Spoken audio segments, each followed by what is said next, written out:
Hi everyone, it's Ellie from the Curvy Spine. I am here to give you a postpartum update. I've received a lot of requests to create a video as to how you go about the postpartum stage and what happens with, your spinal fusion, your scoliosis, and what to expect. So basically, what you should expect postpartum in regards to scoliosis and your spinal fusion is pain. I mean, this is just what it is. You just pushed out a baby.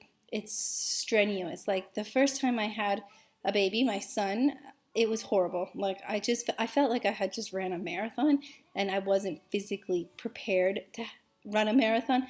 So every single muscle in my body hurt. Everything. It was just pain. For my second, I kind of was a little bit more prepared that everything would hurt. I did a lot of yoga prior to having her just to, prepare for what was going to happen. There she is. And so I tried really hard to just, get my body in shape. I did end up with pneumonia with my second one, which is this one, Amira.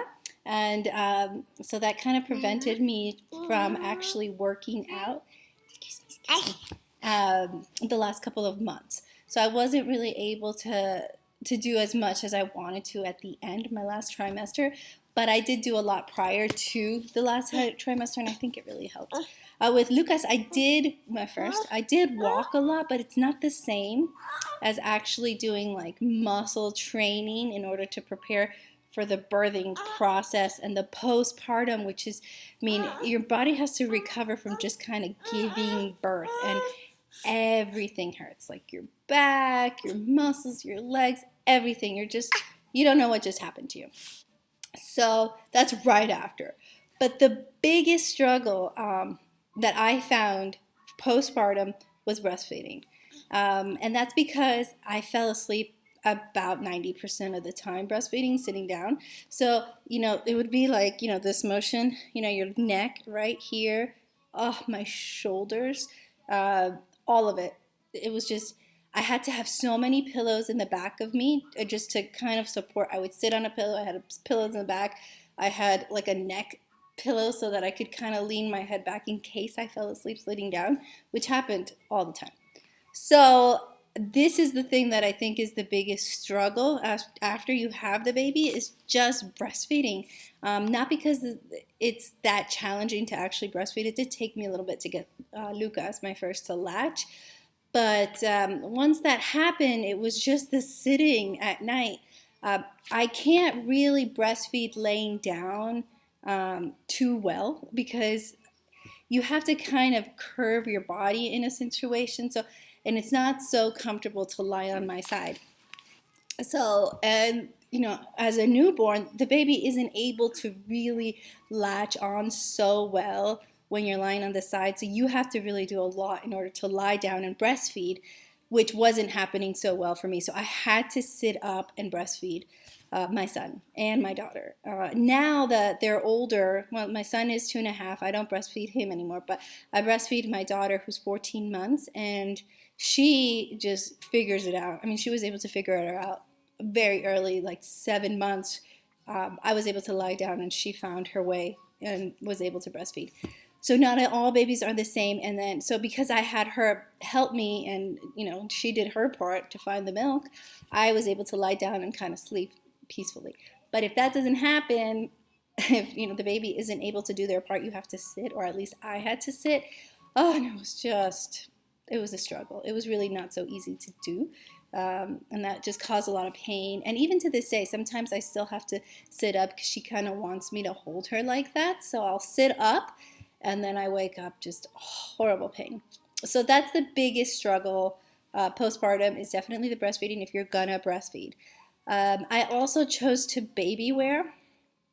So I had the wrap and I wore them in the kangaroo wrap for 3-4 months. And then I had the carrier. I have the Ergo Baby mesh, and that really helped. I mean, I still carry Amira 14 months in that one, sometimes to put her to sleep. So because I chose to baby wear, you don't have to do this, but I chose to baby wear. That also puts a lot of pressure because you're carrying, all 15 pounds of a baby on your spine for multiple hours. I would walk around with them. I would walk everywhere with them on me, just so that they would feel my warmth and be able to go to sleep. So this is something that also caused a lot of pain. This is self-inflicted. Like I did this to myself. I decided that I wanted to baby wear, which caused the pain. But not everyone is going to do that. Strollers are great. I just wanted the warmth and I wanted to feel my kids on me. I really enjoy cuddling with them and I want them to feel close and I want the feeling of, them feeling protected by me or by my husband because he also baby wore a lot. So it's one of those things that you have to kind of decide how you're going to approach it.